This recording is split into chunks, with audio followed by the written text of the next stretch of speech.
하나님과 친구가 되십시오라는 제목으로 함께 말씀 나누도록 하겠습니다. 함께 제목 한번 읽어보겠습니다. 시작. 하나님과 친구가 되십시오. 제가 즐겨 사용하는 메시지 성경 번역본에 오늘 말씀 마지막 하나님과 화목하라라는 말을 메시지 성경은 이렇게 번역했더라고요. 하나님과 친구가 되십시오. 아마도 하나님과의 친밀함을 더욱더 친근한 단어로 표현을 한 것 같습니다. 사람들 살면서 저마다 자신을 움직이게 하는 동기, 힘이 있을 것입니다. 돈이 때로는 사람을 움직이게 하기도 하고 때로는 관계가 사람을 움직이기도 합니다. 저와 여러분들의 삶에 인생에 있어서 여러분들을 움직이는 힘은 어떤 것인지 오늘 말씀 가운데 한번 생각해 보실 수 있었으면 좋겠습니다. 왜냐하면 우리를 움직이게 하는 그 힘을 통해 우리의 삶이 펼쳐지기 때문입니다. 오늘 중앙교회 귀한 성도님들 함께 예배하는데 하나님께서 이분들의 발걸음이 이곳으로 옮기는 데 있어서의 동기가 되었다라고 생각을 해봅니다. 우리가 만난 적도 없고 깊게 관여된 일도 없고 그저 교회가 개척되는 일에 있어서 우리 중앙교회가 저희 흐르는 교회를 개척 때부터 지금까지 물질로 또 기도로 섬겨주시는 그 일들, 그런데 또 다른 인연이 되어서 이 10분이 발걸음을 수원에서 또 영동에서 오신 장로님도 계시고 그렇게 옮기게 되었습니다. 그 동기가 무엇일까? 먼저 하나님께로부터 받은 사랑이 있기 때문입니다. 그리고 하나님으로부터 받은 사랑이 있기 때문에 그 사랑이 동기가 되어서 이곳으로 함께 모이게 된 것이죠. 결국 우리를 움직이는 가장 큰 힘은 사랑이다라고 이야기할 수 있을 것입니다. 오늘 말씀을 통해서 그리스도께로부터 받은 그 사랑을 우리가 다시 한번 기억하고 받은 그 사랑은 어디로 향해야 되는지를 함께 고백하고 함께 기억할 수 있었으면 좋겠습니다.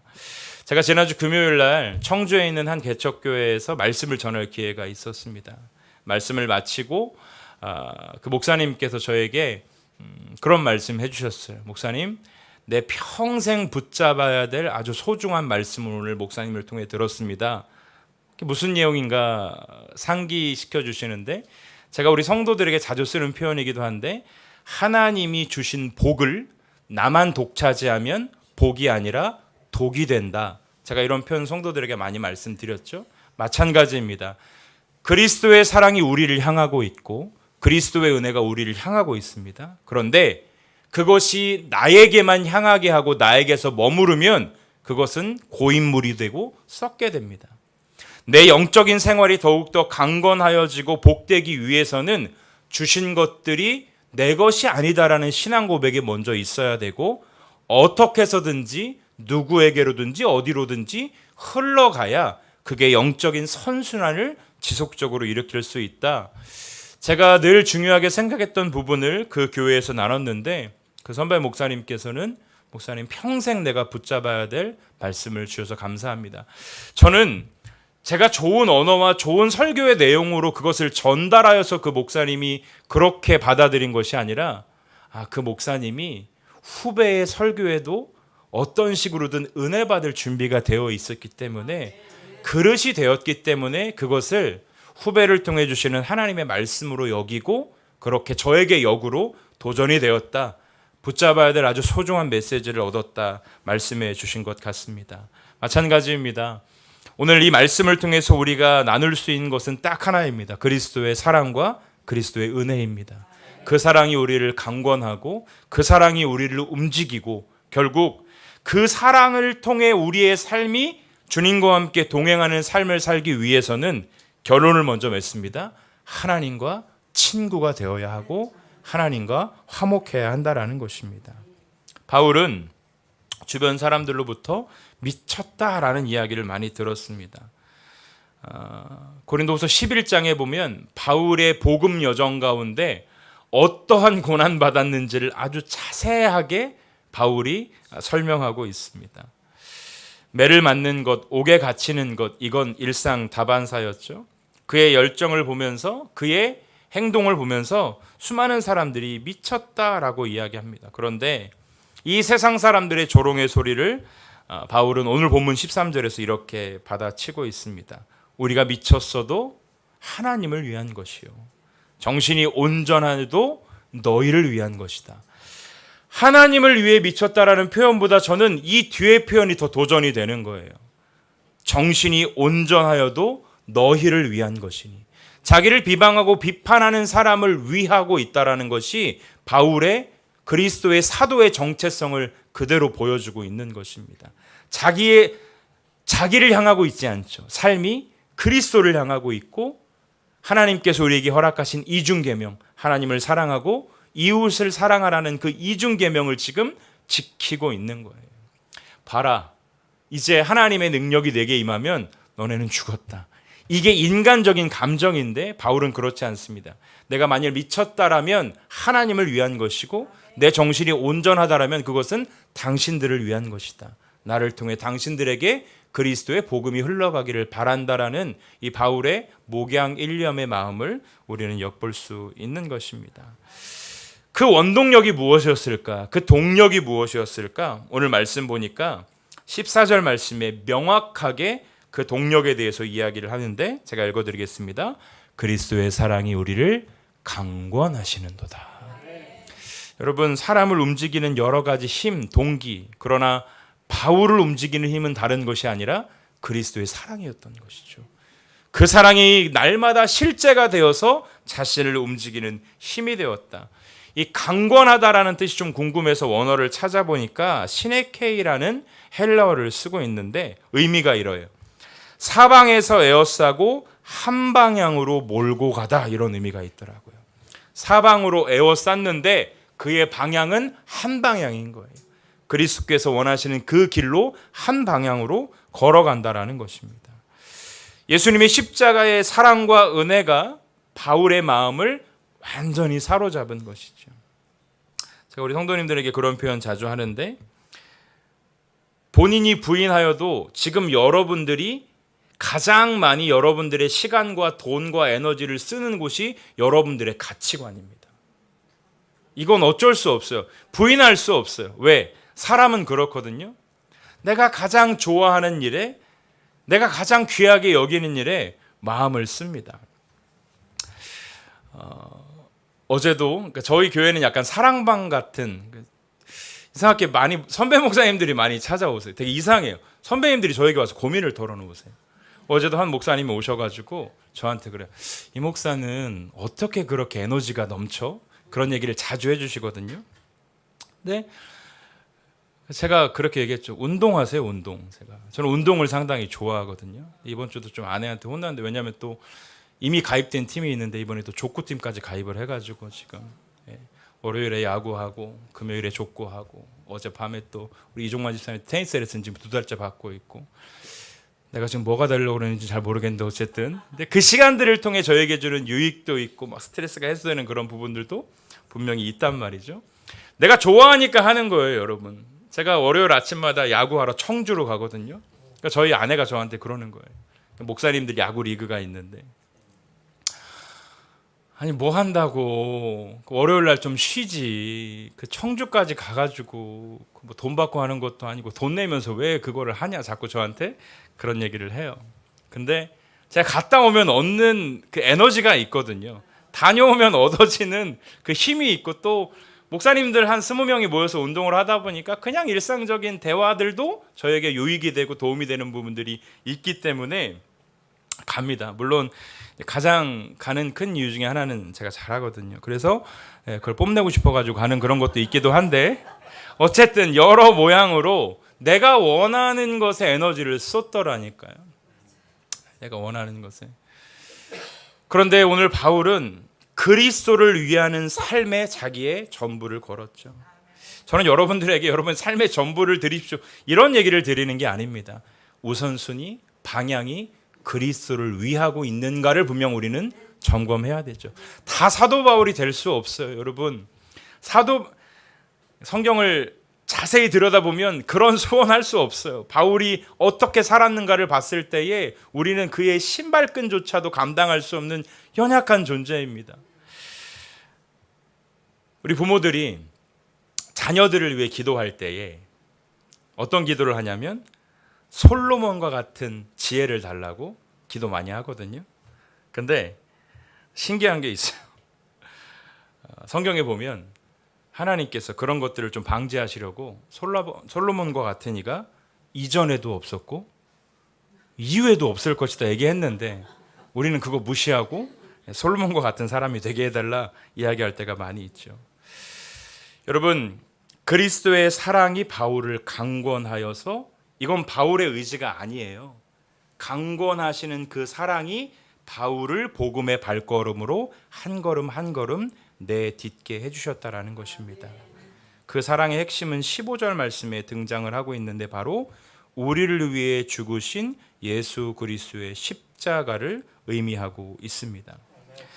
제가 말씀 읽어드릴게요. 그가 모든 사람을 대신하여 죽으심은 살아있는 자들로 하여금 다시는 그들 자신을 위하여 살지 않고 오직 그리스도를 대신하여, 그들을 대신하여 죽었다가 살아나신 이를 위하여 살게 함이라. 예수님이 십자가를 지신 목적이 명확하죠. 다시는 자신을 위해 살지 아니하고 그들을 위해 죽으신, 다시 살아나신 그리스도를 위한 삶. 여러분, 여러분의 삶의 위치에서 그리스도를 위한 삶이 무엇인가에 대한 고민이 있으셔야 돼요. 그게 예수 믿는 거예요. 그게 예수 믿는 그리스도인의 정체성인 거예요. 내가 내 삶의 자리에서 어떻게 그리스도의 사랑과 은혜를 내 상황에 맞게 흘려보낼 것인가, 그것이 여러분들의 고민이 되셔야 한다는 것이죠. 16절에 보니까 그러므로 우리가 이제부터는 어떤 사람도 육신을 따라 알지 아니하노라. 비록 우리가 그리스도도 육신을 따라 알았으나 이제부터는 그같이 알지 아니하노라. 이전까지는 육신에 따른 그리스도를 그렇게 알았지만 이제 우리를 위해 죽으시고 부활하셔서 우리가 살아가야 될 삶의 방향이 되신 그리스도를 위한 삶이 우리의 삶이 되어야 한다라는 것입니다. 다시 한번 질문합니다. 여러분들의 삶의 물질, 에너지, 모든 것들은 어디를 향하고 있습니까? 그리스도를 향해야 하는 것은 누군가의 부르심이 아니라 우리 모두의 부르심인 거예요. 우리 귀한 발걸음 해주셨는데 어찌 보면 이 귀한 사역을 통하여서 당장 눈에 드러나는 열매가 있는 일들이 많이 없습니다. 수많이 전도하고 수없이 많이 복음을 전하고, 그러나 하나님께서 내가 뿌린, 내가 전달한 전도 용품을 통하여서 사람의 마음을 이런 일들은 사실은 기적과도 같은 일입니다. 거의 없습니다. 그러나 하나님은 순종으로 한 걸음의 발걸음을 내딛는 우리를 기뻐하시고, 그 하나님이 기뻐하시는 우리의 발걸음은 하나님의 방법과 역사대로 하나님의 일들을 이 땅 가운데 드러나신다라는 것이죠. 우리가 사역을 할 때, 신앙생활을 할 때 가장 조심해야 되는 게 무엇이냐면 예상하는 거예요. 신앙의 결과를 예상하고 헌신의 결과를 예상하는 거예요. 여러분, 헌신은 헌신으로 묻어두시기를 바라요. 하나님 앞에 드린 것은 드린 것으로 끝내시기를 바라요. 하나님 앞에 아무리 귀한 것을 드렸어도 거기에 나의 어떠함이 들어가면 그럼 어떻습니까? 그게 하나님의 선한 열매, 선한 일들을 우리로 하여금 맺게 할 수 없다라는 것입니다. 헌신은 헌신으로 끝나야 열매가 맺어집니다. 드린 건, 여러분 기억하세요? 하나님 앞에 드린 건 잊어버리시고 받은 것만 기억하세요. 받은 은혜만 지속적으로 기억하시면 저는 그 삶의 신앙이 아주 균형 있게 하나님 앞에서 세워지게 될 것이라고 믿습니다. 그러면서 바울이 이야기하죠. 누구든지 그리스도 예수 안에 있으면 새로운 피조물이다. 이전 것은 지나갔고 새 것이 되었다 말씀하고 있습니다. 여러분, 이 그리스도의 사랑을 통하여서 삶의 목적, 방향이 바뀌어진 사람들에게는 새로운 정체성이 주어지거든요. 그 정체성이 자기를 움직이는 힘인데, 그리스도 안에 있으면 지나간 이전 것에 얽매이는 삶이 아니라 새롭게 날마다 부어주시는 하나님의 은혜를 따르는 삶을 살아가게 된다는 것이죠. 수많은 젊은이들이, 수많은 다음 세대들이 목표를 지향하며 살아갑니다. 중요합니다. 목표를 설정하는 것 중요하고 목표를 지향하며 최선을 다하는 것 중요합니다. 그러나 하나님의 자녀된 우리의 삶 가운데 그 목표를 지향하는 것보다, 목표를 따르는 것보다 더 중요한 건 하나님의 인도하심을 구하는 것입니다. 제가 개척 목회 2년 7개월의 여정 가운데 하나님께서 저로 하여금 버리게 하신 것이 무엇이었냐면 계획하는 일이었어요. 저는 되게 계획적인 사람이었고 계획을 통해 움직이는 것들에 대한 성취가 되게 기쁨이었던 사람이었어요. 그런데 개척을 하고 오히려 하나님께서 제게 주시는 마음은 너의 계획이 아니라, 우리의 계획이 아니라 끊임없는 하나님의 인도하심을 구하는 것으로 저 사역의 방향을 바꿔주신 것 같아요. 개척을 하니까 이래라 저래라 조언을 주시는 선배 목사님들이 참 많이 계시더라고요. 근데 저는 다 들었습니다. 바로 막 행할 것처럼 그러냐고 그러고 안 하거든요.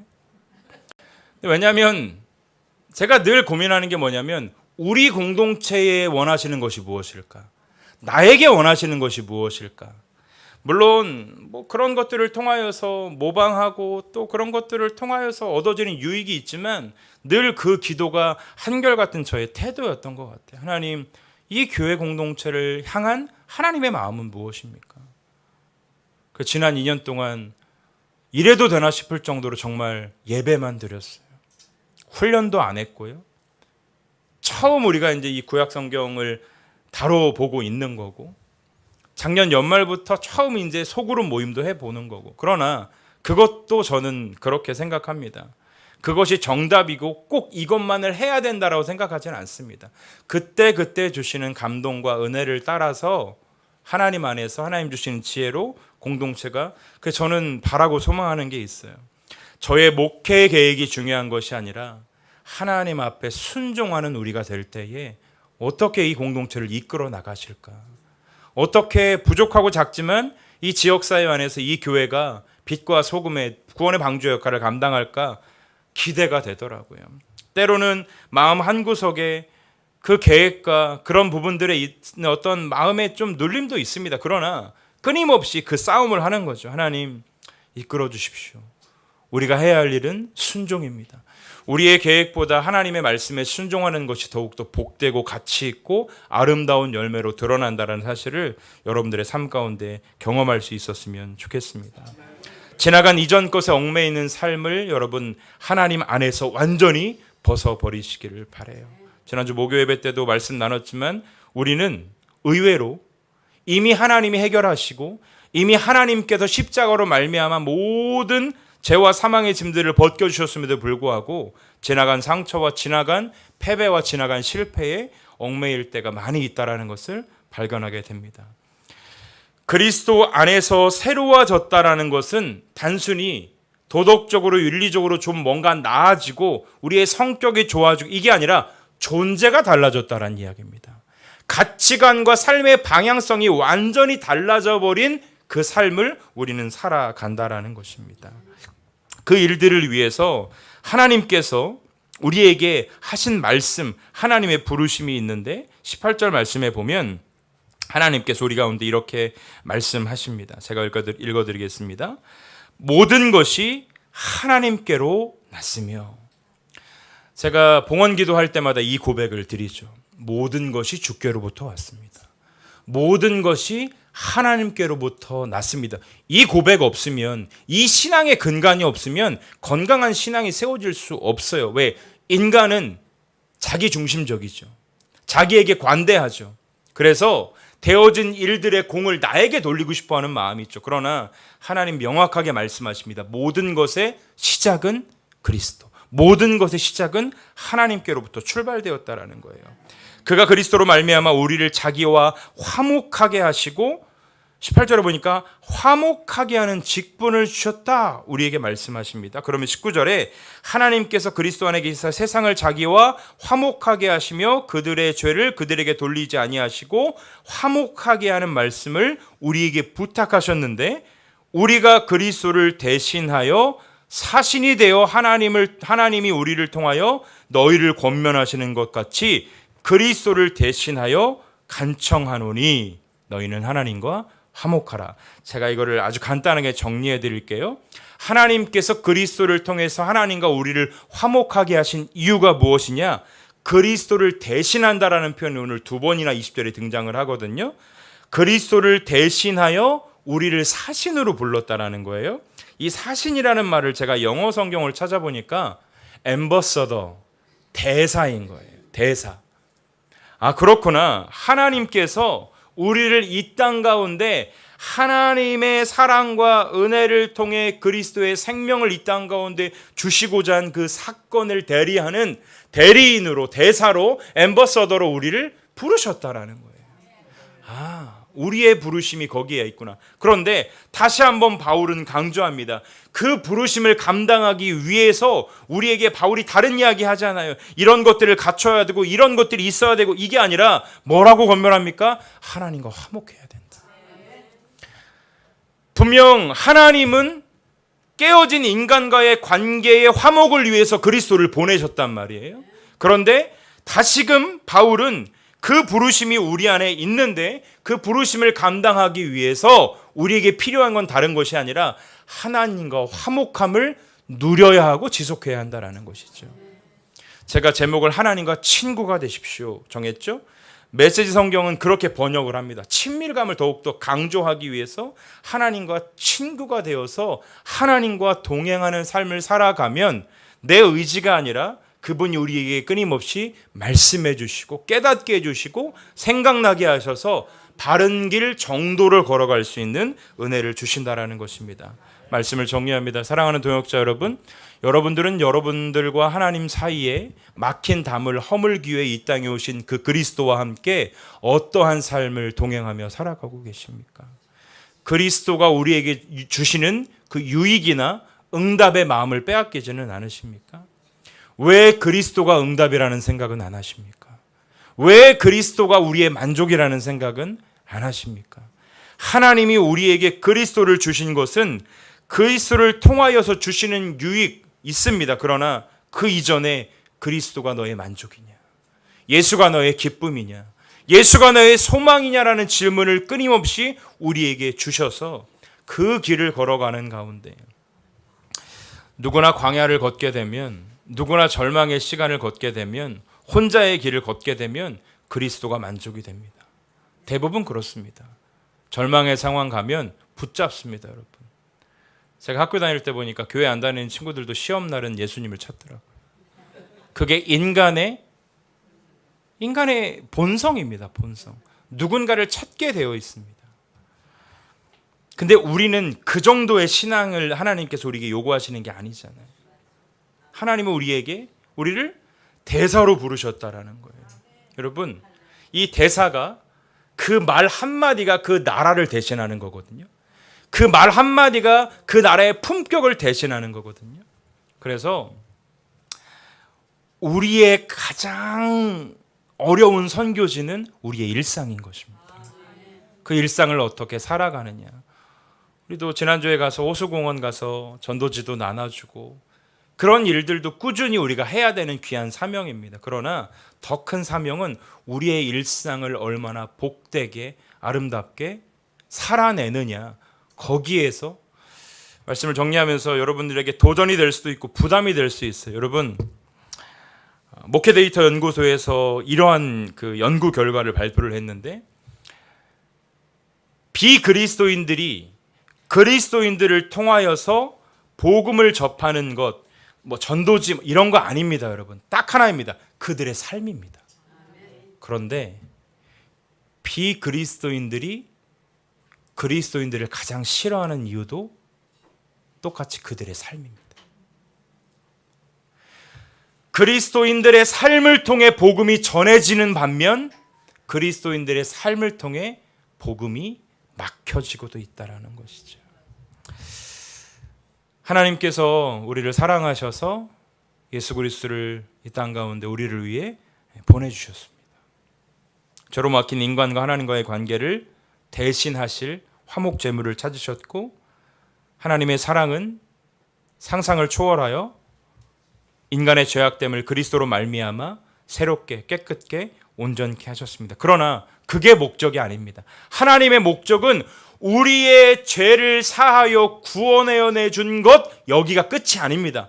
물론 궁극적인 목적은 구원이지만 그 구원받은 백성들이 이 땅을 또다시 누군가를 구원해내는 삶으로 우리를 부르셨다라는 거예요. 우리의 삶이 작지 않은 이유는 우리는 연약하지만 위대하신 하나님의 부르심이 우리의 삶에 담겨져 있기 때문이라는 것이죠. 이 땅에 수많은 교회가 있습니다. 이 작은 세종 땅에도 380여 교회가 있다고 합니다. 여러분, 그럼에도 불구하고 한 교회 한 교회 부르심과 부르심의 소망이 있어서 교회가 세워진 거예요. 제가 부교육자로 사역하던 교회에는 한 건물에 교회가 6개 있습니다. 한 층에 하나씩 있습니다. 얼마나 쇼핑하기 좋은지 몰라요. 순복음, 감리교, 장로교, 침례교 하나씩 다 있어요. 예절이 있어서 같은 교단은 없는데 교단마다 한 층씩 한 층씩 다 있어요. 심지어 제가 있던 층에는 다른 교회도 있었습니다. 한 층에 2개의 교회가 존재하기도 합니다. 그러나 저는 그런 생각을 해봅니다. 다 하나님이 필요하셔서 세우셨다라고 믿습니다. 제가 여기 저쪽 교회에서 여기 교회 이사 올 때 부동산 하시는 집사님이 집사님인 줄 몰랐는데 제가 만나보니까 이제 어느 교회를 섬기는 집사님이시더라고요. 그래서 저한테 그러세요. 목사님 참 개척하기 어려운데 어떻게 개척의 결심을 하게 되셨냐. 그러면서 목사님 주저넘는 소리인지 모르겠는데 주저넘는 소리만 안 하면 되거든요. 근데 어쨌든 하시더라고요. 그래서 자기는 교회는 계속 개척되어져야 된다고 생각을 한다는 거예요. 제가 귀가 솔깃해요. 왜냐하면 저도 그 마음이거든요. 그래서 집사님 왜 그런 마음 가지셨어요? 자기가 세종에 이사 와서 10년 가까이 살고 있는데 교회를 한 7군데, 8군데 다녔다는 거예요. 정착하기가 그만큼 쉬운 건 아니에요. 그렇다고 제가 이제 늘 말씀드리지만 내 마음에 쏙 맞는 교회는 없어요. 제가 이 교회를 개척했지만 저도 이 교회가 쏙 마음에 드는 건 아니거든요. 그러니까 모든 게 다 마음에 들 수는 없어요. 네? 그런데 그 집사님 하실 말씀이 그래요. 목사님, 제가 신도시에 와서 이 교회 저 교회 이렇게 돌아다니다 보니까 왜 이렇게 교회가 많을까 이 생각을 했는데 자기 생각에는 그런 결론을 지었다라는 거.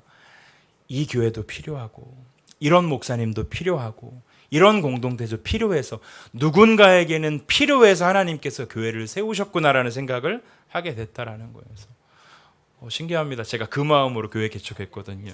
다른 마음이 아니라 나라는 연약한 목회자를 통해서 주시는 은혜가 필요한 사람도 있겠지. 흐르는 교회라는 부족한 공동체를 통하여서 하나님께서 살리시고 세우시려는 그 사람들이 있겠지. 사실 이게 저의 교회 개척의 되게 원동력 중에 하나였거든요. 그렇구나. 하나님은 여전히 하나님의 사랑에 붙잡혀서 하나님의 은혜와 사랑으로 살아가기를 열망하는 자들을 지금도 사용하기를 원하신다고 저는 확신합니다.